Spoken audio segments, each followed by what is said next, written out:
तो दोस्तों, क्योंकि रिश्तों के भी रूप बदलते हैं कि आज के एपिसोड की शुरुआत हेमंत और नोएना से होती है, जहां दोनों मिलकर सारे रिकॉर्ड्स चेक कर रहे होते हैं।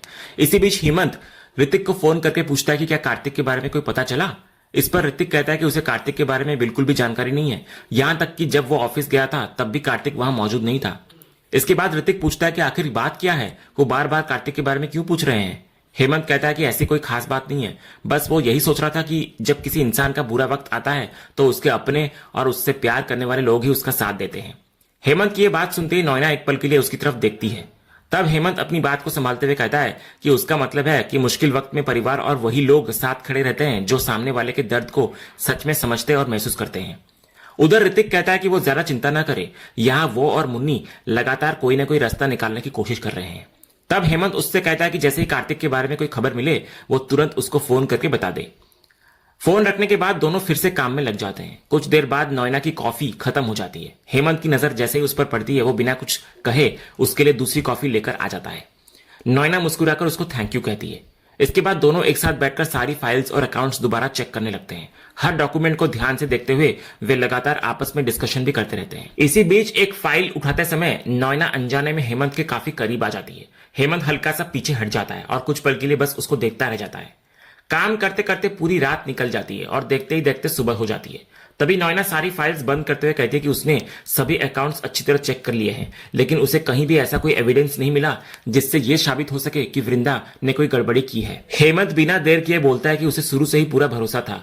वो जानता था कि वृंदा ऐसा कभी कर नहीं सकती, वो पूरी तरह क्लीन है। लेकिन नोएना कहती है कि भले ही वृंदा बेगुनाह हो, मगर कंपनी के अकाउंट्स बिल्कुल भी क्लीन नहीं है। उनमें कई सालों से बहुत बड़ा घोटाला चल रहा है। बस उसे अभी तक ये समझ नहीं आ रहा कि मनी लॉन्ड्रिंग और बाकी सारे आरोप आखिर वृंदा के सिर पर कैसे आ गए, जबकि उसने कुछ भी नहीं किया। हेमंत भी बोलता है कि यही बात उसे भी सबसे ज्यादा परेशान कर रही है। वो शुरू से जानता है कि वृंदा इनोसेंट है, अब बस किसी तरह ये बात कोर्ट में साबित करनी होगी। नोएना कहती है कि पैसों की गड़बड़ी तो साफ साफ हुई है। इस पर हेमंत कहता है कि वो इस घोटाले की तह तक जरूर पहुंचेगा और असली गुनहगार को ढूंढकर रहेगा, लेकिन फिलहाल उसकी पहली प्रायोरिटी सिर्फ वृंदा है। सबसे पहले उसे ऐसा सबूत ढूंढना होगा जिससे कोर्ट में यह प्रूफ किया जा सके कि वृंदा पूरी तरह इनोसेंट है। इसके बाद हेमंत पूछता है कि क्या उन्हें अब तक कुछ ऐसा मिला है जिसे कोर्ट में पेश किया जा सके। तो नोएना कहती है हाँ, कुछ अहम बातें जरूर मिली हैं। इतना ही नहीं, इन्हीं डॉक्यूमेंट्स की हेल्प से वे उस असली कल्प्रिट तक भी पहुंच सकते हैं जिसने इतने सालों से ये पूरा घोटाला किया है। लेकिन हेमंत एक बात को लेकर हैरान भी होता है। वो कहता है कि यह पूरा बिजनेस हमारे परिवार ने मिलकर संभाला है। ऐसे में आखिर परिवार के अंदर कौन हो सकता है जो सालों से इतनी बड़ी हेराफेरी करता आ रहा है। तभी वहां देव पहुंचता है। वो कहता है कि उसने देखा कि दोनों पूरी रात से काम कर रहे हैं, इसलिए वो उनके लिए ब्रेकफास्ट लेकर आया है। इसके बाद देव पूछता है कि क्या उन्हें कुछ पता चला और क्या वे लोग वृंदा चाची को बचा पाएंगे।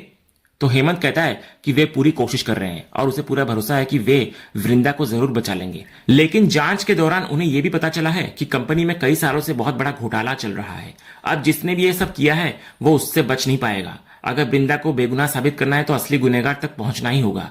अब ये मामला उसने खुद अपने हाथ में ले लिया है और वो दोषी को ढूंढकर उसको सजा दिलाकर ही रहेगा। इस पर नोएना सलाह देती है कि इस घोटाले की जांच के लिए भी किसी को अलग से लगा देना चाहिए, क्योंकि कौन सी जानकारी कब काम आ जाए ये कहा नहीं जा सकता। तभी देव बोलता है कि वो ये जिम्मेदारी संभाल लेगा। वैसे भी उसे लगता है कि इसके पीछे विक्रांत का ही हाथ होगा। हेमंत हैरानी से पूछता है कि आखिर विक्रांत कैसे। तो देव कहता है पहले भी विक्रांत ऐसी हरकत कर चुका है, इसलिए हो सकता है कि इस बार भी वही इसके पीछे हो, लेकिन फिलहाल उनका पूरा ध्यान सिर्फ वृंदा चाची के केस पर होना चाहिए। हेमंत भी उसकी बात से एग्री करता है। वो कहता है कि हो सकता है सच में इस पूरे मामले के पीछे विक्रांत ही हो, लेकिन अभी सबसे जरूरी काम पुलिस के सामने सारे सबूत रखना और आज कोर्ट में वृंदा की तरफ से मजबूती से केस लड़ना है।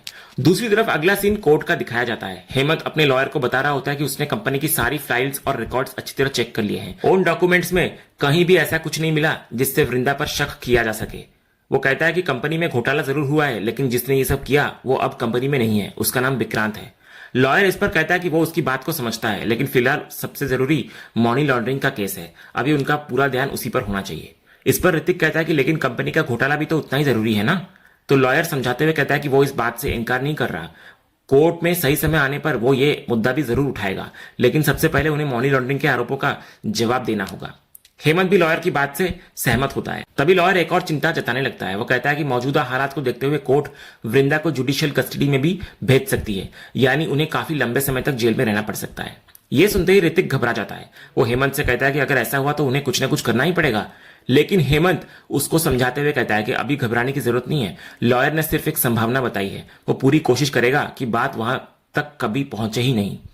इसी बीच पुलिस बृंदा को कोर्ट लेकर पहुंचती है। उसे देखते ही सबकी नजरें उसी पर टिक जाती है। तभी लॉयर कहता है कि अब हियरिंग का समय हो गया है, और इतना कहकर सभी कोर्ट रूम के अंदर चले जाते हैं। तो दोस्तों, अगले सीन में हम बिरानी हाउस का सीन देखते हैं, जहां पूरा परिवार बेसब्री से बृंदा के घर लौटने का इंतजार कर रहा होता है। इसी बीच सुप्रिया परेशान होकर कहती है कि आखिर इतनी देर क्यों हो रही है, अब तक तो बृंदा को घर आ जाना चाहिए था। माधवी भी काफी घबराई हुई होती है। वो भी कहती है कि हाँ, अब तक मम्मा आ जानी चाहिए थी। तब सलोनी दोनों को समझाती है कि घर में बच्चे भी हैं, इसलिए सब लोग थोड़ा शांत रहें। उसे पूरा भरोसा है कि बृंदा जरूर वापस आएगी। इसी बीच आरव मासूमियत से सलोनी को पूछता है कि आज घर में सब लोग इतने उदास क्यों हैं। तारा भी कहती है वो काफी देर से देख रही है कि ना तो कोई ठीक से खाना खा रहा है और ना ही कोई किसी से बात कर रहा है। तो सलोनी मुस्कुराते हुए बच्चों से कहती है कि कोई उदास नहीं है, पहले दोनों अपना नाश्ता खत्म कर ले। लेकिन तभी आरव फिर पूछता है कि मासी अभी तक दिल्ली से वापस क्यों नहीं आई। इस पर मुन्नी बात को संभालते हुए कहती है कि वो आती ही होंगी, पहले दोनों बच्चे अपना खाना खत्म कर ले। तभी घर का दरवाजा खुलता है और हेमंत, ऋतिक और देव घर पहुंचते हैं। उन्हें देखते ही पूरा परिवार उनके पास दौड़कर आ जाता है। हर कोई एक ही सवाल पूछ रहा होता है कि मम्मा कहाँ है, कोई कहता है भाभी कहाँ है। इसी बीच पीछे से कार्तिक बृंदा को लेकर घर के अंदर आता है। जैसे ही सबकी नजर बृंदा पर पड़ती है, पूरे घर का माहौल एक पल में बदल जाता है। सबसे पहले अक्षय दौड़कर अपनी मां के गले लग जाता है, उसके बाद माधवी, फिर सुप्रिया, फिर टिम्सी, और देखते ही देखते पूरा परिवार एक एक करके बृंदा को गले लगा लेता है। अक्षय भावुक होकर कहता है कि वो आखिर कहाँ चली गई थी, उन्हें अपना ध्यान रखना चाहिए था, अगर उन्हें कुछ हो जाता तो उसका क्या होता। वो सुनकर बृंदा अपने बेटे को चुप कराती है और उसको प्यार से गले लगा लेती है। तभी माधवी भी एक बार फिर अपनी मां से लिपट जाती है। इसके बाद मुन्नी हेमंत से पूछती है कि कोर्ट में आखिर हुआ क्या भाभी को बेगुनाह मान लिया गया। इस पर हेमंत बोलता है कि इसका पूरा श्रेय सिर्फ कार्तिक को जाता है। आज जो कुछ भी संभव हो पाया वो सिर्फ और सिर्फ कार्तिक की वजह से हुआ है। अगर वो टाइम पर सबूत लेकर कोर्ट नहीं पहुंचता तो बृंदा को इनोसेंट साबित करना लगभग नामुमकिन था। शायद आज वो उनके साथ घर पर नहीं होती। इसके बाद एक फ्लैशबैक दिखाया जाता है। फ्लैशबैक में कार्तिक दोबारा उसी एनजीओ पहुंचता है और वहां मौजूद स्टाफ से पूछता है कि क्या कल वही व्यक्ति वृंदा जी के पास बैग लेकर आया था और उसने ही कहा था कि उस बैग में बड़े लोगों के और फैंसी कपड़े हैं। इस पर वो व्यक्ति हाँ में जवाब देता है। फिर कार्तिक पूछता है यानी उसने अपनी आंखों से उस काले रंग वाले बैग के अंदर कपड़े देखे थे। तो एनजीओ का स्टाफ कहता है कि बिल्कुल, इसी वजह से उसने ये बैग वापस वृंदा मैडम को लौटा दिया था, क्योंकि उसके एनजीओ में छोटे बच्चे रहते हैं, इसलिए बड़े लोगों के कपड़े वाला बैग उनके किसी काम का नहीं था। इसके बाद कार्तिक उसको पूछता है कि अगर उसे कोई परेशानी ना हो तो क्या वो उसकी ये बात अपने मोबाइल में वीडियो रिकॉर्ड कर सकता है, क्योंकि ये उनके केस के लिए बहुत जरूरी है। एनजीओ का स्टाफ भी इसके लिए तैयार हो जाता है। इसके बाद फ्लैशबैक खत्म होता है और कहानी फिर से कोर्ट पहुंचती है। कोर्ट में विपक्ष का वकील जज के सामने कहता है कि यह केस बिल्कुल साफ है। पुलिस को एक टिप मिली, पुलिस मौके पर पहुंची और टिप सही साबित हुई, क्योंकि वृंदा जी की गाड़ी से वही बैग बरामद हुआ जिसके अंदर बड़ी मात्रा में पैसे मिले थे। वो कहता है कि ये बिल्कुल ओपन एंड शट केस है, इस पर और समय बर्बाद करने की जरूरत नहीं है। अदालत के पास और भी कई जरूरी मामले हैं, इसलिए वो अदालत से अनुरोध करता है कि वृंदा को उनके अपराध की सख्त से सख्त सजा दी जाए। साथ ही वो ये भी कहता है कि सिर्फ इसीलिए किसी पर दया नहीं दिखाई जानी चाहिए कि वो किसी प्रतिष्ठित परिवार से आता है। अच्छी रेपुटेशन होने का मतलब ये नहीं कि कोई इंसान गलत काम कर नहीं सकता। इसके बाद जज साहिबा बृंदा की तरफ देखती है और कहती है कि फिलहाल जितने भी सबूत हैं वे सभी उसके खिलाफ जा रहे हैं। जज जैसे ही अपना फैसला सुनाने वाली होती है तभी अचानक कार्तिक कोर्ट में पहुंच जाता है। वो सीधे हेमंत के लॉयर के पास जाता है और उन्हें कुछ जरूरी बात बताने लगता है। तब हेमंत के लॉयर जज साहिबा से निवेदन करते हैं कि कार्तिक को सिर्फ 2 मिनट का समय दिया जाए, क्योंकि उसके पास ऐसा मजबूत सबूत है जो एक बेगुनाह को सजा मिलने से बचा सकता है। जज साहिबा उसको परमिशन दे देती है। इसके बाद कार्तिक गवाहों के कटघरे में आकर कहता है कि बृंदा जी पूरी तरह बेगुनाह है, उन्होंने कुछ भी गलत नहीं किया, बल्कि उन्हें बहुत सोच समझकर फंसाया गया है। वो कहता है कि फैसला सुनाने से पहले वो कोर्ट के सामने अपना सबसे बड़ा अहम सबूत पेश करना चाहता है। इतना बोलकर वो एक पेन ड्राइव अदालत को सौंप देता है। जब उस पेन ड्राइव को कोर्ट में चलाया जाता है तो उसमें एनजीओ की सीसीटीवी की फुटेज दिखाई देती है। वीडियो में साफ नजर आता है कि वृंदा अपनी गाड़ी की डिक्की में कपड़ों वाला असली बैग रखकर वहां से निकल जाती है, लेकिन उसके जाते ही एक हुडी पहना हुआ शख्स वहां आता है और चुपके से उस बैग को पैसों से भरे दूसरे बैग से बदल देता है। इसके बाद वही वीडियो भी चलाया जाता है जिसमें एनजीओ का स्टाफ साफ साफ कह रहा होता है कि उसने खुद वही बैग वृंदा मैडम को वापस दिया था, जिसमें अंदर सिर्फ बड़े लोगों और फैंसी कपड़े थे। फ्लैशबैक खत्म होते ही सलोनी कार्तिक को पूछती है कि फिर आगे क्या हुआ। तो कार्तिक कहता है जब उसने एनजीओ के स्टाफ से बात की तभी उसको समझ आ गया था कि कहीं ना कहीं बैग के साथ जरूर छेड़खानी हुई है। उसी वक्त उसे याद आया कि एनजीओ में जगह जगह सीसीटीवी कैमरास लगे हुए थे। फिर बस क्या था, जैसे उसने फुटेज निकलवाई पूरी सच्चाई सामने आ गई। उसी फुटेज ने साबित कर दिया कि वृंदा भी पूरी तरह बेगुनाह है और कोई दूसरा शख्स उन्हें जानबूझकर फंसाने की कोशिश कर रहा है। इसके बाद मुन्नी कार्तिक से पूछती है कि इसका मतलब वो जमशेदपुर आने के बाद दोबारा दिल्ली भी गए थे। इस पर कार्तिक बोलता है कि वृंदा जी की बेगुनाही साबित करने के लिए ऐसा करना जरूरी था, इसलिए उसने बिल्कुल भी समय बर्बाद नहीं किया और तुरंत दिल्ली वापस चला गया।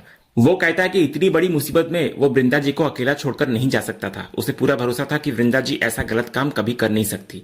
ये सुनकर ऋतिक भावुक होकर बोलता है कि उसे समझ नहीं आ रहा कि वो कार्तिक का शुक्रिया कैसे अदा करे। लेकिन कार्तिक मुस्कुराते हुए कहता है कि थैंक यू की कोई जरूरत नहीं है, बुरे वक्त में अपने ही अपनों के काम आते हैं। तभी हेमंत बोल पड़ता है कि जिस सफाई से वृंदा को फंसा गया था, अगर सही समय पर सबूत नहीं मिलते तो उसे इस केस से बाहर निकालना लगभग नामुमकिन हो जाता। इसके बाद सलोनी और मुन्नी दोनों यही सवाल करती हैं कि आखिर भाभी को इस तरह फंसाने वाला कौन हो सकता है। इस पर कार्तिक कहता है कि जिसने भी ये साजिश रची है वो ज्यादा दिनों तक बच नहीं पाएगा। जैसे ही सीसीटीवी की पूरी फुटेज मिल जाएगी उसका चेहरा भी सबके सामने आ जाएगा। वहीं ऋतिक कहता है कि तभी इस पूरे खेल के पीछे छिपे असली कल्प्रिट का भी पता चल जाएगा। हेमंत गुस्से में कहता है कि बस एक बार उस इंसान का पता चल जाए, फिर वो उसे ऐसी सजा दिलवाएगा कि वो जिंदगी भर वृंदा का नाम लेना भी भूल जाएगा। इसी बीच वृंदा भावुक होकर कार्तिक से कहती है कि वो उसे हमेशा लगता था कि वो अकेले हर मुश्किल का सामना कर सकती है, लेकिन आज अगर कार्तिक उसके साथ नहीं होता तो पता नहीं उसके साथ क्या हो जाता। इतना बोलकर वो जाने लगती है रोते हुए, लेकिन कार्तिक उसको रोककर बोलता है कि उसकी हेल्प लेने का मतलब ये बिल्कुल नहीं कि वो कमजोर है। उसने जो भी किया सिर्फ अपना फर्ज समझकर किया है और वृंदा ने आज तक अपनी मेहनत और हिम्मत के दम पर जो पहचान बनाई है वो अपने आप में एक मिसाल है, इसलिए उसे कभी खुद को कमजोर नहीं समझना चाहिए। मुन्नी भी कार्तिक की बात से एग्री करती है। इसके बाद वृंदा उसको थैंक यू कहती है, यानी कि कार्तिक को। लेकिन कार्तिक मुस्कुराकर बोलता है कि उनके बीच थैंक यू और सॉरी जैसी औपचारिक बातों की कोई जरूरत नहीं है। फिर वो मजाक में कहता है कि उसने ये सब अपने फायदे के लिए किया क्योंकि वो बहुत सेल्फिश इंसान है। वो बताने लगता है कि कल कंसर्ट में वो वृंदा जी को प्रपोज करने ही वाला था, लेकिन हालात ऐसे बन गए कि वो उन्हें अकेला छोड़ ही नहीं सकता था। ये सुनते ही टिम्सी और माधवी दोनों हंसते हुए कार्तिक से पूछती हैं कि वो मम्मा को प्रपोज करने वाले थे और उन्होंने उन्हें कुछ बताया भी नहीं। इस पर कार्तिक मुस्कुराकर वृंदा की तरफ देखकर कहता है कि उसने कोशिश तो की थी, लेकिन शायद भगवान को कुछ और ही मंजूर था। ये सुनकर वृंदा चुपचाप कार्तिक की तरफ देखती है, जबकि घर के बाकी लोग दोनों को देखकर मुस्कुरा रहे होते हैं।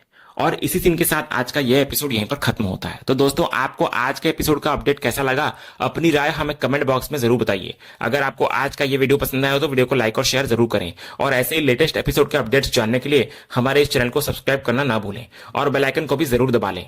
मिलते हैं अगले एपिसोड के अपडेट के साथ, तब तक के लिए धन्यवाद।